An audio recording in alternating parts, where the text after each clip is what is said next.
Welcome to Storyteller, a profile series highlighting the dreams, journeys, and achievements of our students, alumni, and supporters, presented by Doyon Foundation. Today in this episode of Storyteller, we are here with Lena. Thank you so much, Lena, for joining us. To start, tell us a little about yourself, where you grew up and who your family is. Okay. Lena Helena Jacobs sa uza tla aloga hutzan sa dansalit tekaya kaklesdo ina di Olin buuza ita David Hoffman buuza ina badethnaka Lillian yeh Fred Olin yeh John yeh Lorraine Honey havauz kaila ita badethnaka Helen yeh George Hoffman havauz kaila. Hi, I'm Lena Jacobs. My Danaka name is Benozalio. My mom's Dee Olin. My dad is David Hoffman. My mom's parents are the late Lillian and Fred Olin and the late John and Lorraine Honey. And my dad's parents are the late George and Helen Hoffman. I'm originally from Ruby, but I grew up all around the state, and I live in Anchorage now with my husband, Torin, and our children. Oh, thank you. And tell us a little bit about your educational journey.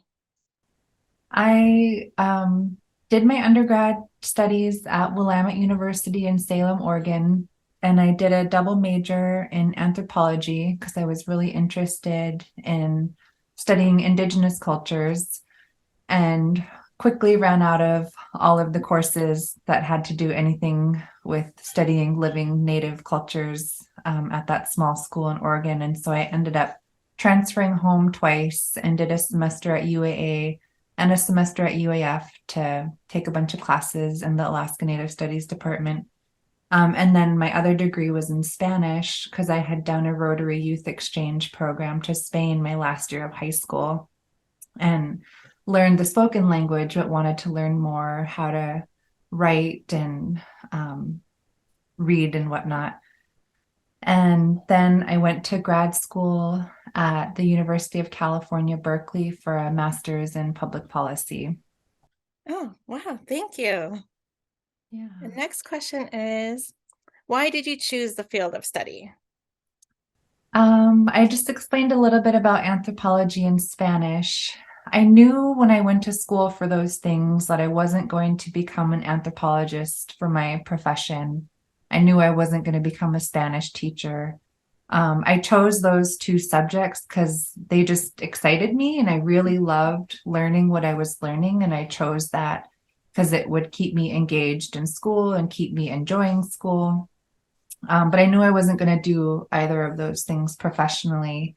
And what I really wanted to do, and I knew this from the beginning, when I first considered moving outside for school, was that I wanted to come back to Alaska and I wanted to work in some capacity to serve our people and serve our community.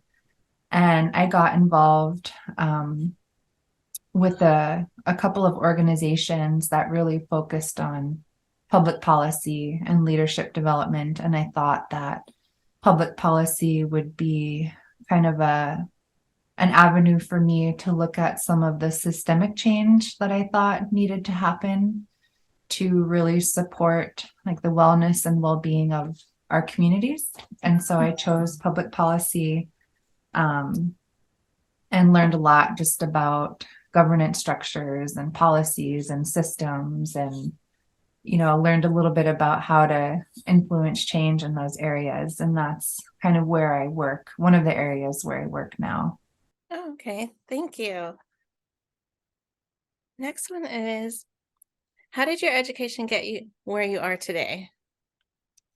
I feel like having the education that I had opened up a lot of doors for opportunity. I always feel like the best teachers that I have are the people at home who I get to work with and who teach me so much about how to be in our community and how to learn our values and uphold our values. So honestly, the best education I can say I received is from a lot of mentors in our community. But we know that having a piece of paper actually matters to even meet the minimum qualifications for certain jobs and certain employment opportunities. And I feel like going to school helped open certain doors for me to pursue employment. And it also actually, being away from home for 6 years actually really instilled in me even more purpose and drive to take all of those tools back home and to use them at home. And it kind of deepened my commitment to being at home, because sometimes you don't miss a good thing until you don't have it anymore. And so that was really important for me to have that experience, like that homesickness and that longing for everything that our community has that maybe I had taken for granted, to come back home and like really help drive me to find ways to reintegrate and work within the community when I got back.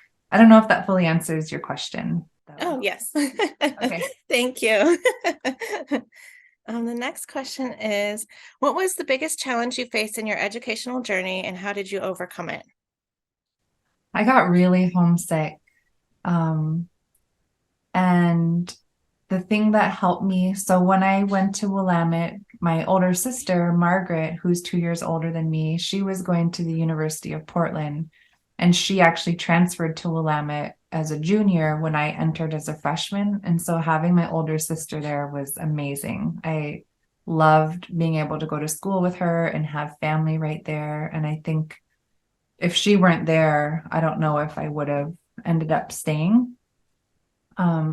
Finding mentors on campus was really helpful. I became really close with my academic advisor, who was also the advisor for a Native student club that we created.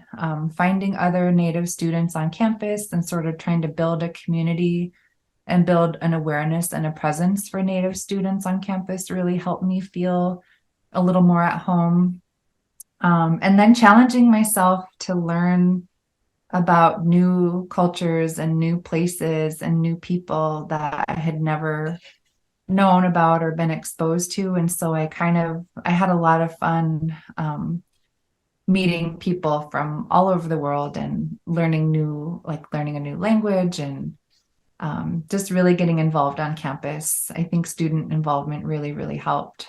And having our traditional foods really helped. I had people who would send me dry fish or dry moose meat. And I feel like every time I had those little care packages sent to me and having that little bit of home, it gave me that nourishment of the food itself, but kind of like that spiritual sustenance to be able to get through it too, until my next break when I could come home and have all of that around a table with family in person. Oh, yes, definitely. Thank you. Next one is, do you expect to continue your education in the future? If so, what are your plans? Yeah, I actually just finished a 4-day training a week and a half ago.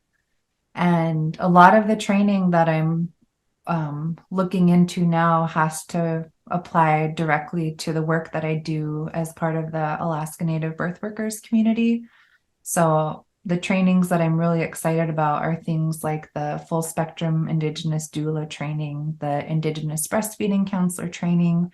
The one that we just finished is the Indigenous childbirth educator training. And I love these educational opportunities that are designed by Native people for Native people and are open to Native people who are serving these roles in our community. And so there were 34 Native women in this 4-day training learning together, and I just loved it so much. So I'm going to continue seeking those kinds of opportunities and learning to grow my own practice as a birth worker to serve our communities. Oh, wow. That sounds amazing. The next one is, apart from school and work, what other activities or community involvement do you enjoy? I'm a mother. I love spending time with my kids. My daughters love to bake and do crafts and play outside. We had an asynchronous learning day on Tuesday, and so we just made a whole fun day out of their learning at home. And really, any time that I'm not spending directly involved with like the duties of my job and any other community obligations, I'm spending time with my family, or they're coming along with me. Like they're really pretty much involved in a lot of the stuff that I do for work and community stuff too. Oh, wow. Thank you. And next one is, what kind of support did you receive from Doyon Foundation and how did it help you as a student? I received scholarships from Joanne Foundation all throughout my undergrad and graduate school. I also would receive words of encouragement, and Doyon Foundation actually is the first job that I had when I graduated from college.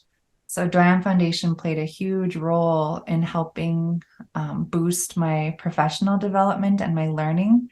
I feel like I learned so much at the foundation, and I was so grateful for the opportunity to join the team and like learn the back end and get to sort of reciprocate processing scholarships for other people and supporting the mission of the foundation that had done so much to support me through school.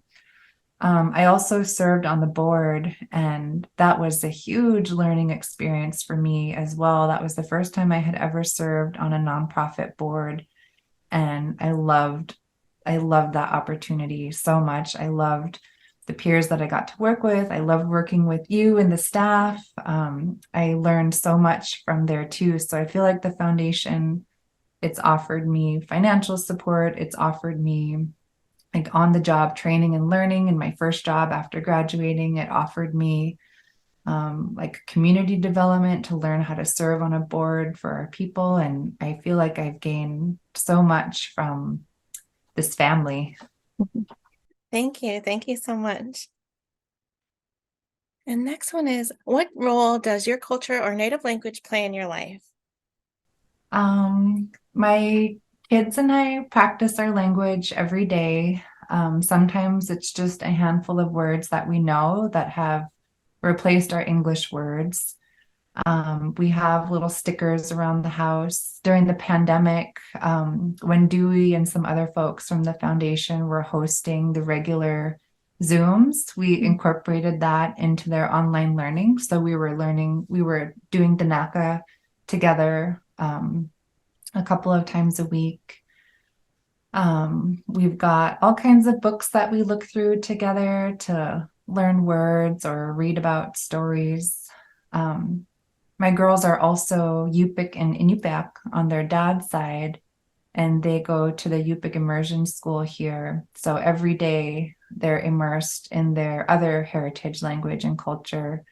And we really try to support that learning and make our home an environment where we're practicing our languages, learning our languages, living our values, getting out on the land and the water, being in relationship with the animals and the plants, and trying to ourselves learn a lot of this as we're teaching our children too.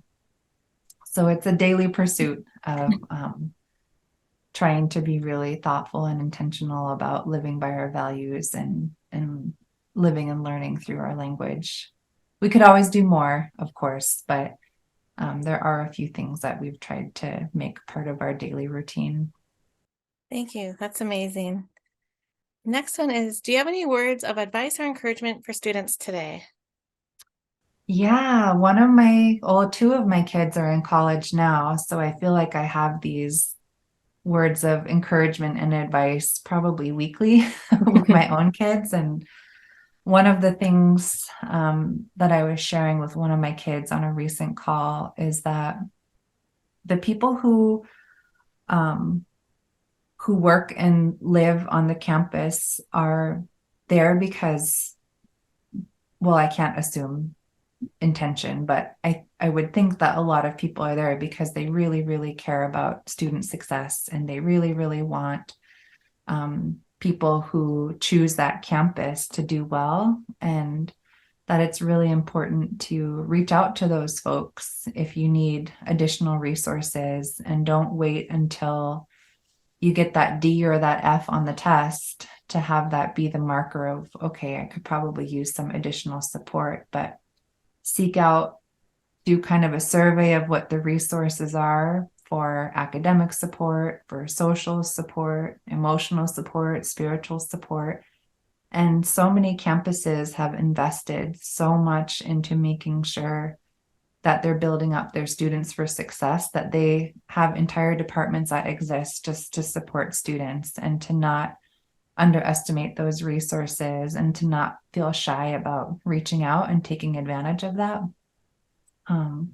is huge. I know that I needed that. When you had asked about challenges, I mentioned homesickness, but another challenge that I had was I thought that I was really well prepared for higher education, and my first year was tough. I struggled, and I had always been kind of like a high achieving student where like I had to have A's and B's. And when I didn't get that, it was hard. And I realized, man, I'm not as prepared as I thought I was going to be. I really need to seek out resources. So I started going to like the writing lab, lining up tutoring, checking in regularly with my professors, and just having really open communication about I'm struggling. What can I do? What resources do you have for me? What support can you offer? And even just sometimes having that open means of communication will help them to understand where you are and know that it's not that you don't care. It's just that you need additional support, and they might be willing to show more grace or more understanding, and maybe offering an extension on a paper or something like that, as long as you're communicating with them and coming up with a plan together for success. So I guess to boil it down is like, take advantage of the resources, have good, open, and consistent communication with your professors. Oh, thank you. Thank you so much. Is there anything else you'd like to add? I'm just so grateful for everything the foundation has done, and for all that you and the team do there to support students and to continue to engage alumni too. It feels nice to still be a part of, what you guys are doing and continuing to support the mission. So thank you, Bassi. Oh, thank you. That means a lot. So I want to thank you so much for taking your time today, and thank you for sharing your story with us. Yeah, thank you so much. Take care, Jenna. Yeah, thank you. Bye. Bye. For more Storyteller profiles, visit doyonfoundation.com/storyteller.